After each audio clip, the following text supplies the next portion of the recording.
Ei, hola, bon dia. Història, eres la millor, t'ho juro. I no ho dic només perquè has salvat l'Eren. O sigui, clar que evidentment no sóc completament imparcial, però penso que el seu pare l'estava manipulant. I és un problema entre pares, vull dir, vale que els pares estaven emprenyats, el que sigui, però si la història i l'Eren no tenien cap problema, per què haurien de barallar-se, m'entens? Bueno, que allò de barallar-se ho ha posat en Kenny. En Kenny, que ell ja estava preparant les crispetes per veure un combat entre titans. Punyetero. Però això, al final, la història ha dit, saps què? Envio la xeringa aquesta a la merda. El seu pare ha fet una cara de... No, perquè és això, saps? O sigui, per què no et converteixes tu en tità, saps?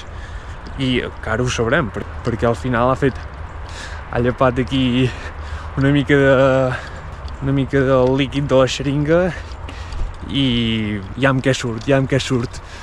No, i penso que té molt de mèrit el que ha fet la història perquè, sobretot, o sigui, al principi fins i tot ella s'ho creu, que és el seu deure convertir-se en titana i menjar l'Eren i recuperar el poder de la seva família.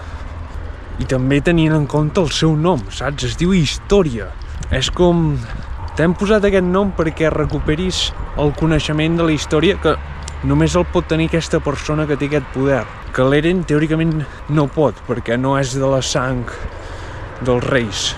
Em fa gràcia perquè la família es diu Reis i són els reis d'aquella regió, saps? I, bueno, per mi la frase clau ha sigut: la nostra família ha tingut aquest poder durant tots aquests anys. Com és que no s'ha aconseguit res? O sigui, què hi guanyarem tornant-lo a tenir?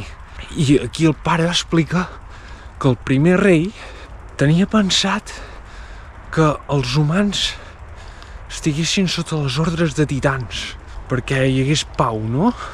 Bueno, això és una cosa que ens han d'explicar més, perquè, bueno, suposo que és lo típic, no?, que els humans sempre es barallaran entre ells, però clar, si hi ha una persona molt superior, doncs llavors els pot controlar, no?, diguéssim, i llavors els humans ja no poden barallar-se perquè bàsicament no hi poden fer res contra un tità, no?